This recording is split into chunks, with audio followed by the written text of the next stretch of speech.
नमस्कार प्रेक्षकांनो, लग्नानंतर होईलच प्रेम या मालिकेच्या येणाऱ्या भागामध्ये जबरदस्त असा ट्विस्ट येणार आहे.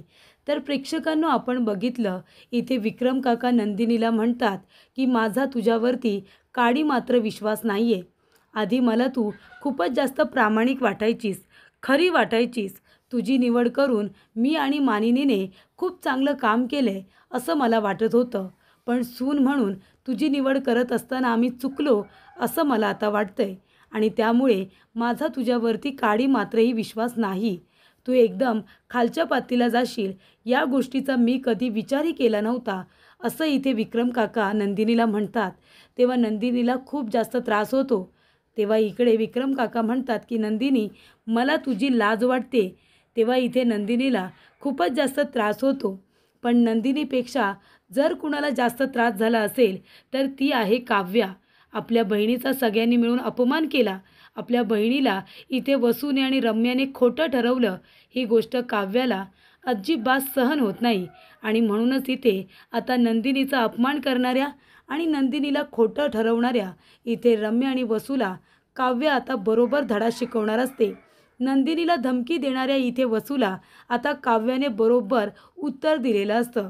काव्याने 2 दिवसाची मुदत घेतलेली असते आणि तिला ते 2 दिवस दिलेले सुद्धा असतात. तेव्हा काव्या म्हणते की वसू आत्या, 2 दिवसांमध्ये तुमचा हा खोटा चेहरा आहे ना, तो विक्रम काकांसमोर मी एक्सपोज करेन. त्यांचा तुमच्यावरती जो काही आंधळा विश्वास आहे ना, तो लवकरच मी खोटा ठरवेन. कळतंय तुम्हाला? माझ्या ताईला खोटं ठरवलंत ना, आता बघा मी काय करते. आणि तेव्हा प्रेक्षकांनो, नंदिनीला न्याय मिळवून देण्यासाठी काव्या पार जीवा तिघेही एकत्र आलेले असतात आणि काव्याने 2 दिवसामध्ये असे काही पुरावे सादर केलेले असतात ज्याच्यामुळे इथे नंदिनी खरी आहे आणि वसुंधरा आणि रम्या खोट्या आहेत. त्यांचा हा खोटाडेपणा तिने सगळे पुरावे देऊन अगदीच सिद्ध केलेला असतो आणि त्यामुळे इथे विक्रम काकांची खात्री पटलेली असते की त्यांची निवड ही चुकीची नाही आहे, तर त्यांची बहीण आणि त्याचबरोबर रम्या ह्या दोघीजणी चुकीच्या आहेत हे काव्य येत्या 2 दिवसांमध्ये सिद्ध करणार असते. तर प्रेक्षकांनो, येणाऱ्या भागामध्ये काव्या पार्थ मिळून कशा पद्धतीने पुरावे गोळा करतात आणि कुठले ते 2 पुरावे जे काव्याने सादर केल्यानंतर रम्या आणि वसूच्या पायाखालची जमीनच सरकते, ते आपण सविस्तरपणे बघूया. तर प्रेक्षकांनो, नंदिनीला इथे वसू आणि रम्या दोघींनी सुद्धा खोटं ठरवलेलं असतं. तेव्हा इथे नंदिनी आता विचारात पडलेली असते. नंदिनीला इथे आता मानिनी सपोर्ट करते, सगळेजण सपोर्ट करतात, पण विक्रम काका मात्र इथे मानिनीला अजिबात सपोर्ट करत नाही, नंदिनीला सपोर्ट करत नाही.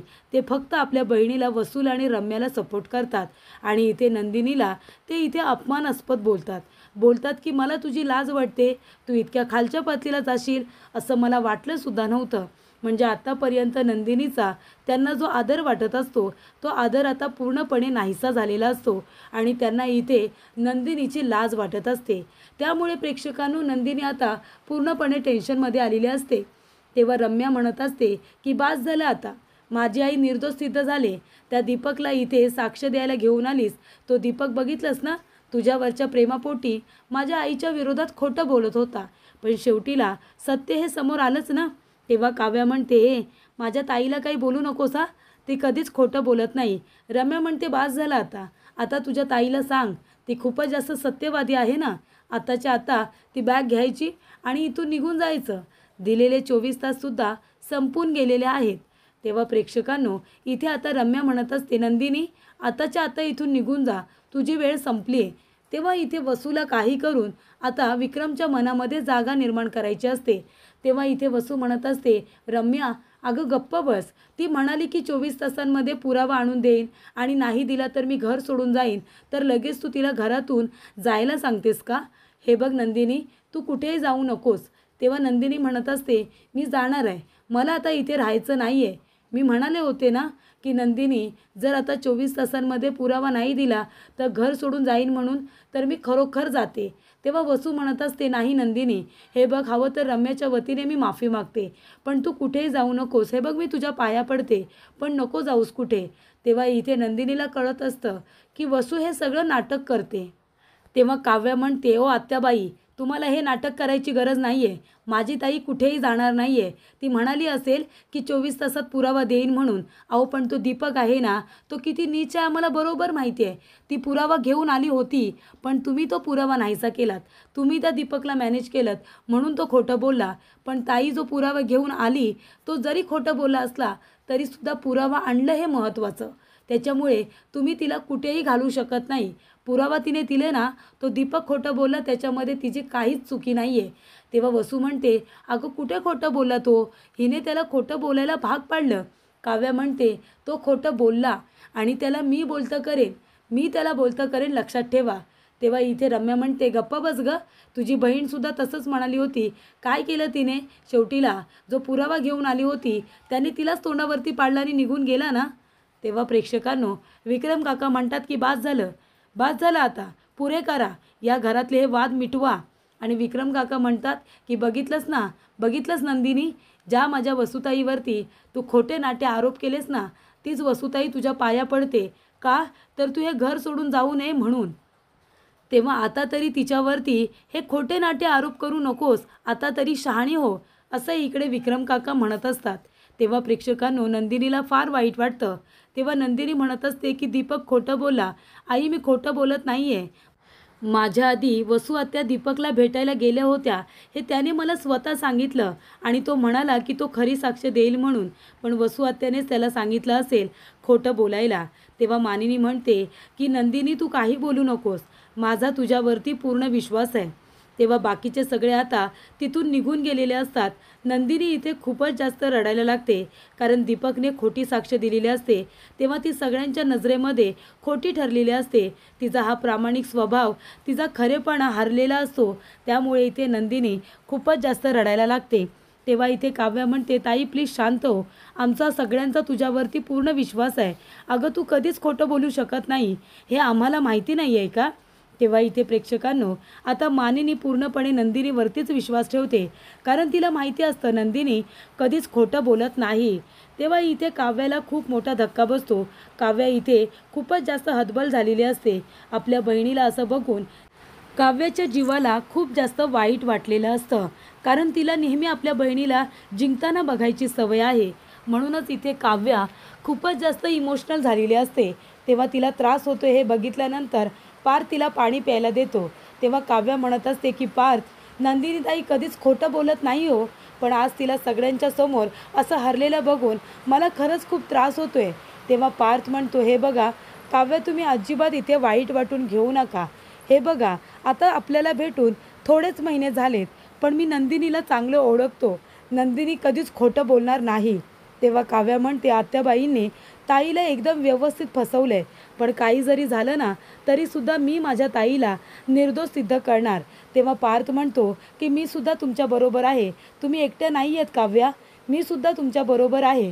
कारण आत्याने जर असं केलं असेल ना तर ती आपल्या चौघांची सुद्धा गुन्हेगार आहे, असं इथे पार्थ म्हणतो. तेव्हा इथे नंदिनी विचार करत असते की हे सगळं कसं घडलं, म्हणजे आत्याने माझ्या विरोधात एवढे सगळे पुरावे कसे आणले. तेव्हा इथे रम्या आणि वसू दोघीजणी येतात आणि म्हणतात की आम्ही सांगतो ना. तेव्हा वसू म्हणत असते, अगं नंदिनी, तू मला चॅलेंज करणार आहेस का? अगं मी तुझ्यापेक्षा 4 पावसाळे काय 10 पावसाळे जास्त बघितलेत. हे खेळ खेळलं आहे ना, तुझ्यासाठी नवीन आहे, माझ्यासाठी खूप जुनं आहे. तुला काय वाटलं मला माहिती नाही तू कुठला पुरावा घेऊन येशील? त्यामुळे हे सगळं मी आधीच ठरवलं होतं. मी गेले होते ना, दीपकला भेटायला मी गेले होते, पण त्याच्यानंतरला मी डॉक्टरांकडे सुद्धा गेले होते. तिथून मग मी घरी आले.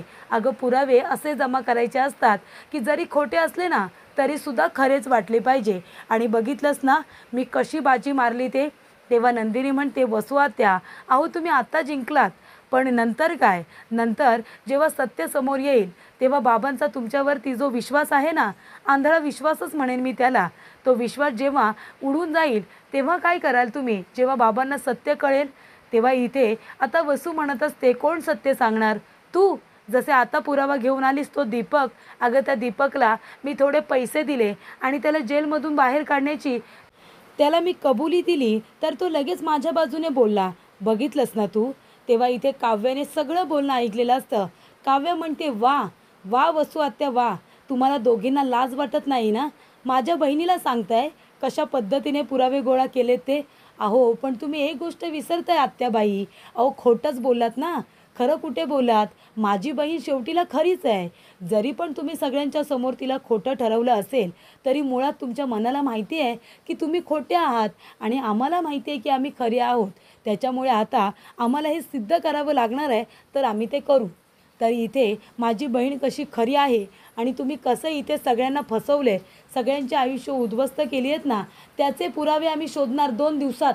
तो दीपक इथे येऊन खोटं बोलला ना सगळ्यांसमोर, आता तोच दीपक स्वतःच्या तोंडाने येऊन खरं सांगणार, तुमच्या विरोधात बोलणार. आता बघाच तुम्ही मी काय करते ते. तेव्हा इथे रम्या म्हणते काय करशील गं तू. तेव्हा काव्या म्हणते मी काय करते ते बघ. माझ्या बहिणीला घरातून हाकलून देत होतीस ना, आता तुझी बॅग भरून रेडी करायची, कळलं ना तुला.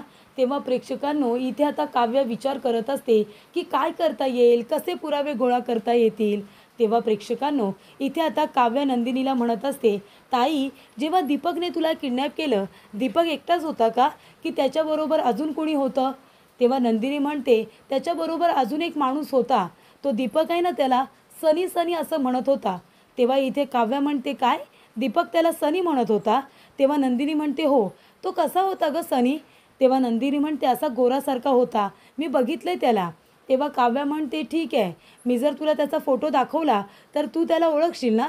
तेव्हा इथे काव्या आपल्या मोबाईलमध्ये असलेला सनीचा फोटो, म्हणजे ज्या वेळेला इथे रेखाची वहिनी इथे हॉस्पिटलमध्ये ॲडमिट असते, तिची डिलिव्हरी होते, तेव्हा काव्याने त्यांचा फोटो आपल्या मोबाईलमध्ये काढलेला असतो बाळाबरोबर. तेव्हा तिच्याकडे सनीचा फोटो असतो. तेव्हा काव्या म्हणते हाच तर तो सनी नाही आहे ना. तेव्हा नंदिनी त्या सनीला बघते, तिच्या पायाखालची जमीनच सरकते. तेव्हा नंदिनी म्हणते हो, हाच तर तो सनी आहे, पण तुझ्याकडे हा फोटो कसा. तेव्हा काव्या म्हणते तू सनी नाव घेतलंस ना, म्हणून मी म्हणाले. अगं आम्ही नाही का त्या प्रेग्नेंट बाईला मदत केली, तुझ्या इथे आनंद निवासमध्ये काम करतात त्या रेखाताई, त्यांचा भाऊ आहे हा. तेव्हा नंदिनी म्हणते अच्छा, चला महत्त्वाचा पुरावा आता हाती लागलेला आहे. त्यानंतर प्रेक्षकांनो इथे आता काव्य आणि पार्थ दोघेजणं विचार करत असतात. तेव्हा इथे महत्त्वाची गोष्ट घडते, ती म्हणजे मिथुन काका. मिथुन काकांच्या मोबाईलमध्ये पिहूने जो व्हिडिओ रेकॉर्ड केलेला असतो, त्याच्यामध्ये वसूने पिहूला जी धमकी दिलेली असते, तो संपूर्ण व्हिडिओ त्या मोबाईलमध्ये रेकॉर्ड झालेला असतो. आणि त्यामुळे प्रेक्षकांनो मिथुन काका तो व्हिडिओ जीवाला दाखवायला येतात आणि जीवा तो व्हिडिओ बघतो आणि म्हणतो की चला आपल्या हाती अजून एक मोठा पुरावा लागलेला आहे आणि तो म्हणजे हा व्हिडिओ. तेव्हा नंदिनी म्हणते की हा व्हिडिओसुद्धा सादर करायचा आणि सनीलासुद्धा घेऊन यायचं. तेव्हा काव्या, नंदिनी, पार, जीवा सगळेजण एकत्र जातात, सनीला घेतात आणि त्याला घडलेला सगळा प्रकार सांगतात की कशा पद्धतीने इथे आता नंदिनीच्या खरेपणावरती सगळी गोष्ट आलेली आहे. काव्य पार्थने मदत केल्यामुळे सनी लगेचच इथे आता तिच्या बाजूने साक्ष द्यायला येतो आणि तेव्हा इथे काव्या दीपकलासुद्धा उचलते आणि दीपकलासुद्धा घरी घेऊन येते. तेव्हा इथे काव्या म्हणत असते की सनी आता बोल, जे काही तुला माहिती आहे ना ते सगळं इथे आता सर्व देशमुख इथे उभे आहेत, सगळ्यांच्या समोर सांग, हा दीपक कोण आहे. तेव्हा सनी म्हणतो की दीपक माझा मित्र आहे. तुम्ही दोघेजणं कसे भेटलात. तो म्हणतो की आधीपासूनची मैत्री आहे.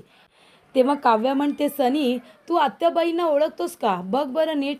तेव्हा सनी म्हणतो हो ओळखतो, कारण वसुंधरा मॅडमनेच फोन केला होता दीपकला की नंदिनी ताईंना लग्न मंडपातून किडनॅप करायचं आहे.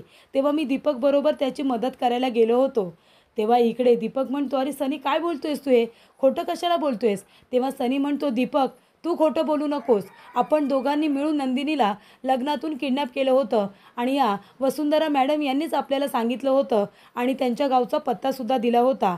हे तू सत्य सांगायला हवं होतंस. अरे एवढा मोठा गुन्हा केलास, प्रायश्चित्त करण्याची संधी मिळाली तर तू प्रायश्चित्त न करता इथे खोटं बोललास. तेव्हा सनी म्हणतो माफ करा मला, पण मी खरं सांगतोय, नंदिनी मॅडमची काही चूक नाही आहे. वसुंधरा मॅडम यांनीच दीपकला नंदिनी मॅडम यांना लग्नातून किडनॅप करायला सांगितलं होतं. हे सत्य आता सनीने सगळ्यांना सांगितलेलं असतं. त्यानंतर प्रेक्षकांनो ती आता काव्या विक्रम काकांना म्हणते आणि अजून ऐका, पिहू खोटं बोलते असं तुम्हाला वाटत होतं ना. तेव्हा पिहूने रेकॉर्ड केलेला व्हिडिओ इथे आता काव्या सगळ्यांना ऐकवते. तेव्हा सगळेजण ऐकतात आणि बघतातसुद्धा कशा पद्धतीने वसुंधराने पिहूला धमकावलेलं असतं आणि घरातून बाहेर काढण्याची धमकी दिलेली असते. जेव्हा तो व्हिडिओ सगळेजण स्क्रीनवरती बघतात तेव्हा इथे सगळ्यांनाच खूप मोठा धक्का बसतो. तेव्हा इथे विक्रम काकांचा आपल्या बहिणीवरती जो काही विश्वास असतो तो पूर्णपणे चकनाचूर झालेला असतो. जेव्हा रम्या इथे आणि वसू दोघीजणी माफी मागत असतात तेव्हा इथे विक्रम काका तोंड वर करून इथे आता दोघींच्या चेहऱ्याकडे सुद्धा बघत नाही. त्यांना आता स्वतःचीच लाज वाटत असते. नंदिनीवरती आरोप करून त्यांना अपराध्यासारखं वाटत असतं. तर अशा रीतीने काव्या, पार, जीवा, नंदिनी, मिथून काका सगळेजण एकत्र येऊन देशमुखांच्या समोर इथे वसू हत्येच्या विरोधातले सगळे पुरावे सादर केलेले असतात आणि दीपकला आणून दीपकच्या तोंडूनच वसुंधराचं सत्यसुद्धा वधवून घेतलेलं असतं. त्याला मॅनेज केलेलं असतं. हे सगळं दीपक आता देशमुखांना सांगतो. अशा रीतीने नंदिनीला निर्दोष सिद्ध करत वसुंधराचा खोटारडेपणा सगळ्यांच्या समोर आणलेला असतो.